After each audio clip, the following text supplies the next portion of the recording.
Come sarà l'Inter 2023-2024? Aggiornamento di calciomercato con il format probabilmente più richiesto qui sul canale di Passione Inter, un format nel quale facciamo il punto della situazione con tutte le notizie di mercato e le indiscrezioni tattiche per capire che tipo di squadra sta nascendo in vista della nuova stagione. Lo faremo come sempre con il nostro campetto da calcio, con il semaforo del mercato. Prima però, amiche ed amici passioni interisti, innanzitutto ben ritrovati in questo nuovo episodio di oggi. Vi chiedo subito di sostenerci con un bel mi piace e se non lo avete ancora fatto, iscrizione al canale, così oltre a far crescere il nostro progetto non vi perdete neanche uno dei nostri appuntamenti in diretta dal lunedì al venerdì alle 19:30, il sabato alle 14 e ogni giorno nuove analisi, approfondimenti e contenuti esclusivi che trovate appunto qui sul nostro canale. Partiamo con l'episodio di oggi, con la nostra analisi di oggi che riguarda il mercato e secondo me non si può non partire da quelle che sono le linee guida di questo calciomercato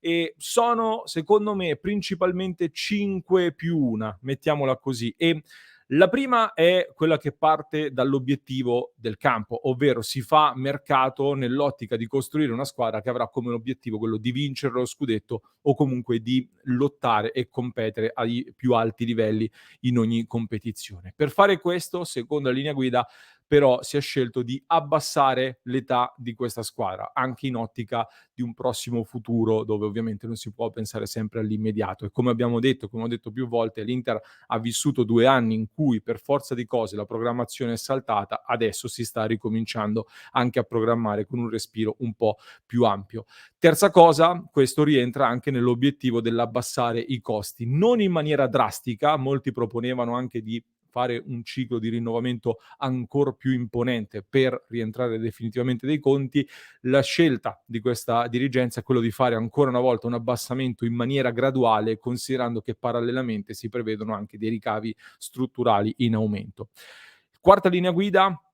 si andrà a costruire una rosa composta da 3 portieri, 20 giocatori di movimento, quindi 2 per ciascuna casella e 3 o 4 giovani da valorizzare. Tra questi io pensavo potesse esserci Carboni, da come ne aveva parlato Inzaghi, invece come sappiamo è andato al Monza nelle scorse ore. Quinto tema, Lukaku. È l'obiettivo che la dirigenza si è prefissata a tutti i costi, un po' come quando all'asta del fantacalcio, visto che siamo a ridosso un po' anche di queste date, decidi che vuoi prendere un giocatore per forza, l'Inter ha individuato in Lukaku questo calciatore ed è un fattore che sposta in termini economici soprattutto, ma anche ovviamente in termini di leadership tecnici, quindi va obbligatoriamente considerato secondo me nelle linee guida di partenza di questo calciomercato.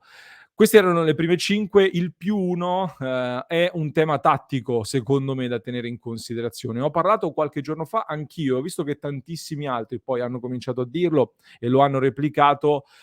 sembra che stia nascendo un Inter che possa essere più verticale quest'anno. Si è parlato anche di un Inter più bassa, quindi pronta anche a ripartire sulla falsariga di alcune cose che abbiamo visto anche nella parte finale dell'ultima stagione. In realtà però devo dire, più ci ragiono, più colgo dei segnali, mi informo e ne parlo, più mi viene da pensare che non sarà tanto un Inter più verticale, quanto un Inter più camaleontica, passatemi il termine, più completa forse potremmo anche definirla, piuttosto che puramente più verticale. Nel senso che è vero che si stanno aggiungendo degli elementi di verticalità, sia in termini di gioco che di giocatori inseriti. Secondo me però l'obiettivo non è tanto quello di cambiare l'identità di gioco che ormai abbiamo cominciato a conoscere dopo gli ultimi 2 anni, quanto invece l'obiettivo di avere, diciamo, delle alternative in più di gioco sulle quali lavorare. Ne parliamo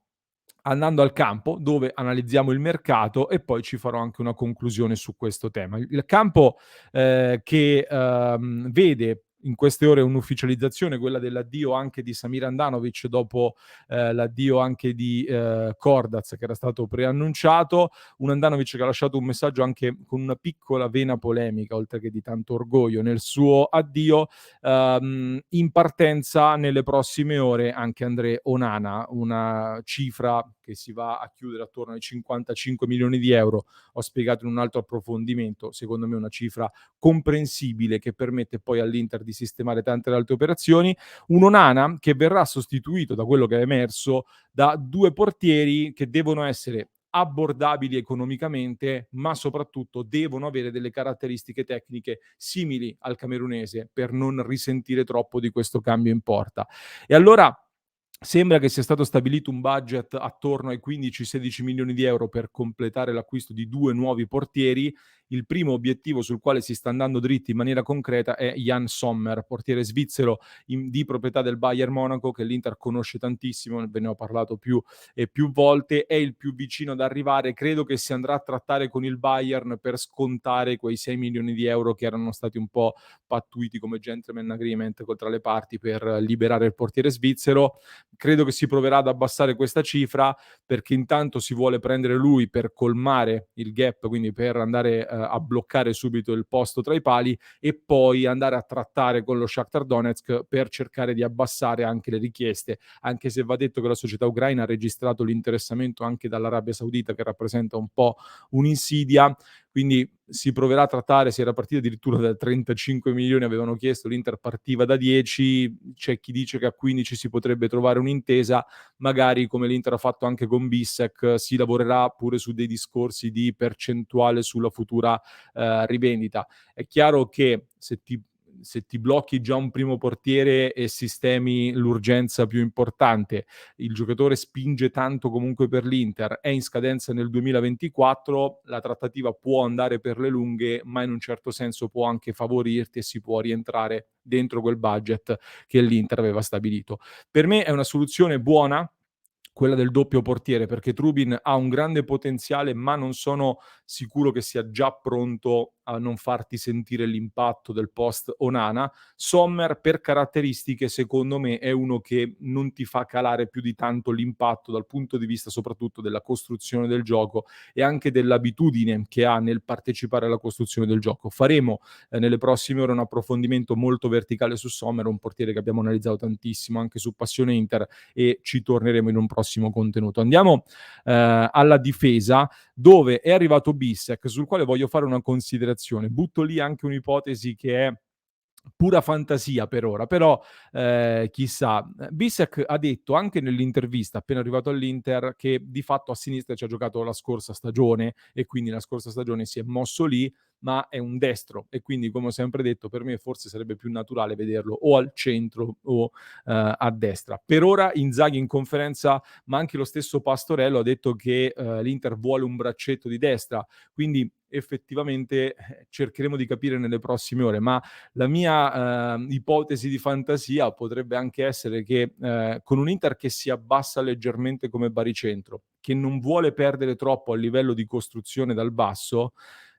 chissà, magari sì, Bissek potrebbe partire come vice Bastoni, però chi lo sa, magari a sorpresa Acerbi col passare del tempo potrebbe andare a fare il vice Bastoni e Bissek invece da centrale a fare il vice De Vrij, che per me con un Inter che si abbassa e che ha bisogno di un costruttore in più potrebbe rilanciarsi e fare ancora molto bene. Quindi chissà che non possano cambiare alcuni equilibri in questo senso in difesa. Fatto sta comunque che al momento un braccetto di destra lo si sta cercando, uno sarà Darmian, che Inzaghi ha confermato che rimarrà lì, un altro serve e secondo me l'Inter ha un'idea chiara, ovvero che cercherà di cogliere soprattutto un'opportunità sul mercato, avendo però ristretto la lista degli obiettivi a pochi nomi, perché sul mercato comunque possono ancora cambiare tante cose. Vi faccio un esempio: Pavard ad oggi è ovviamente un nome difficile, però vuole andare via dal Bayern Monaco, è in scadenza nel 2024, in Italia c'è il beneficio del decreto crescita e tante altre cose, è da tener d'occhio. Oppure Thiago Giallo, l'Inter lo aveva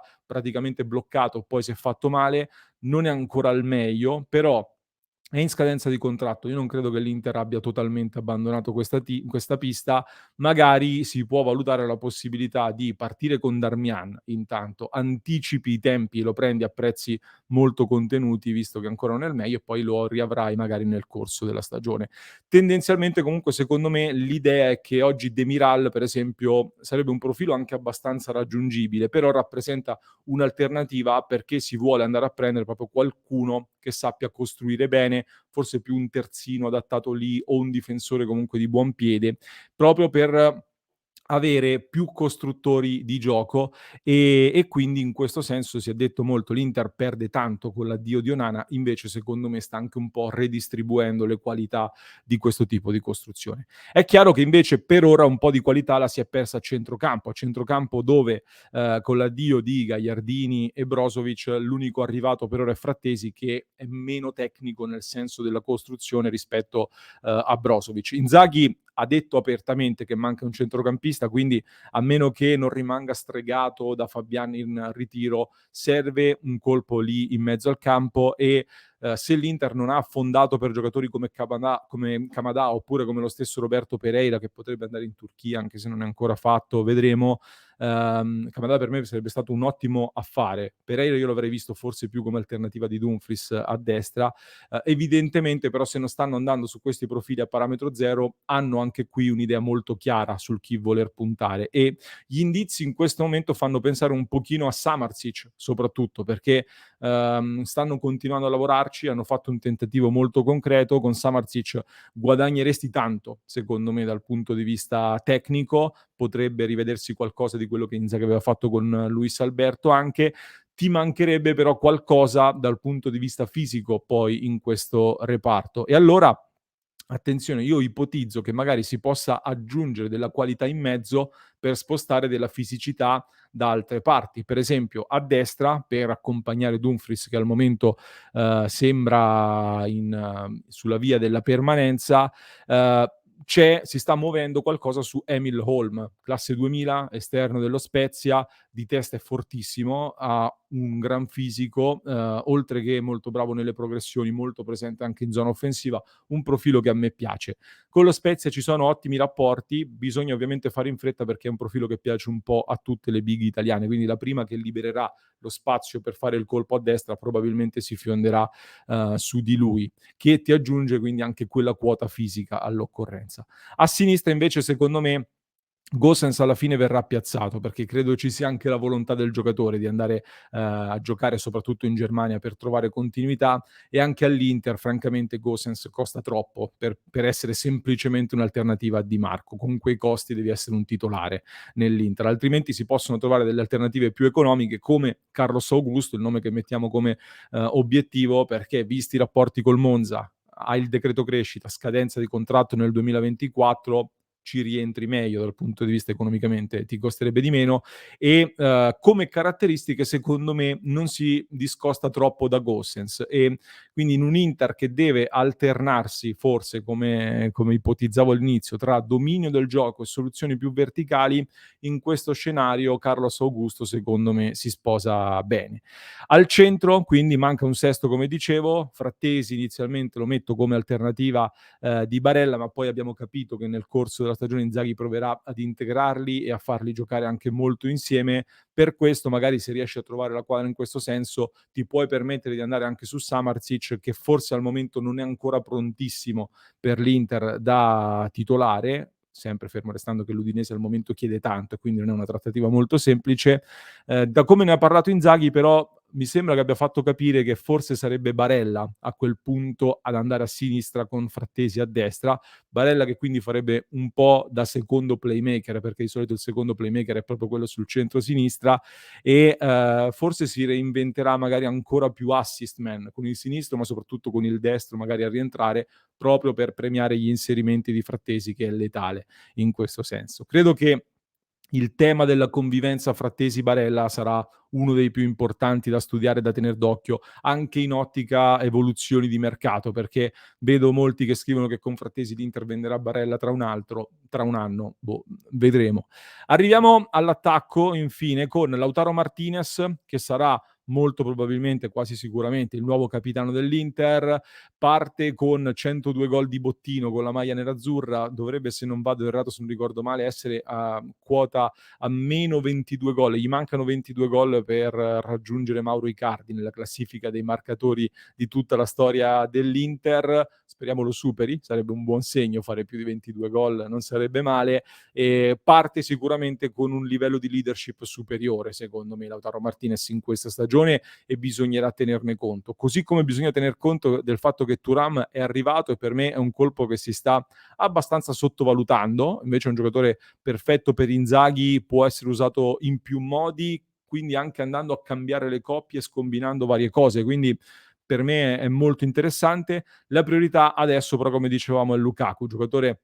del quale ho già parlato, sul quale ho già fatto anche un'analisi nella quale spiegavo perché secondo me lo sforzo economico può starci e ha un senso, pur rimanendo un grande rischio che ti stai prendendo da qui alle prossime stagioni, però c'è un approfondimento in cui ne parlo, lo trovate sul nostro canale e non sto qui a ripetermi. Infine dipenderà un po' tutto da Correa. Al momento, su Correa non si sta muovendo nulla, da quello che sembra. Se devi perderci tanti soldi per piazzarlo, a quel punto, visto anche il momento, tanto vale riprovarci. In un'Inter molto nuova sotto tanti aspetti, magari si sblocca e ti succede il miracolo, non lo so. Altrimenti poi, dovessi riuscire a piazzarlo a delle buone condizioni, in entrata anzi, per sostituirlo secondo me puoi fare 2 scelte, e a livello di tipologia di calciatore, e dipenderà anche sia da cosa offre il mercato, sia da che cosa chiederà Inzaghi. In generale, come quarto attaccante, secondo me poi servirà un giocatore che può rompere gli equilibri, e per rompere gli equilibri si può fare in 2 modi: o piazzando un bomber d'area di rigore che puoi buttar dentro nei momenti importanti e lo metti lì, oppure un giocatore più di fantasia, più bravo tra le linee, associativo anche con i compagni per legarsi meglio anche nelle coppie. Al momento però questo è un discorso fermo che vedremo appunto se ci saranno aggiornamenti più avanti. Le priorità comunque per l'Inter al momento, come dicevamo, sono altre, e c'è ancora molto lavoro da fare, assolutamente, quindi siamo curiosi di vedere se si sbloccheranno varie operazioni nelle prossime ore, come ad esempio per Lukaku, immagino che siano già ore decisive nel momento in cui sto registrando. Tutto sommato mi sembra che stia nascendo un'Inter comunque rinnovata, più fresca anche a livello anagrafico, con un cambio di leadership importante che per me non va sottovalutato. Sono andate via anche personalità pesanti, penso possa permettere anche ad Inzaghi di avere ancor più potere poi su questo gruppo. Ci saranno anche alternative di gioco, come dicevo, perché la tendenza a voler dominare il gioco non si potrà cambiare, ovviamente, ma con più calciatori bravi ad attaccare anche la profondità si potranno fare anche delle cose diverse, anche a gare in corso, non solo nei vari periodi della stagione. Dopo le prime amichevoli vedremo qualcosa in più e potremo approfondire ancora meglio, soprattutto col mercato che si andrà avanti, ci renderemo conto di tutto quanto ancora meglio. Fatemi sapere se siete d'accordo con la mia analisi, se che cosa ne pensate voi di questa Inter che sta nascendo, quali sono le vostre sensazioni, ricordando sempre, come dicevo anche nei giorni scorsi, che l'Inter lotterà per vincere lo scudetto, ma lo farà non scontrandosi con l'Inter dell'anno scorso, ma con delle rivali. Quindi il paragone non deve essere tanto sull'Inter dell'anno scorso, ma su ciò che stanno facendo le rivali. E io comincio a dire, ripeto, c'è tanto lavoro da fare, ma sono fiducioso. Aspetto i vostri commenti, vi ricordo di iscrivervi al canale, mi raccomando, e in descrizione per chi ci ascolta in podcast trovate un approfondimento da non perdere, assolutamente, quindi in podcast guardate il link che trovate in descrizione, per chi ci segue da YouTube vi basta cliccare qui.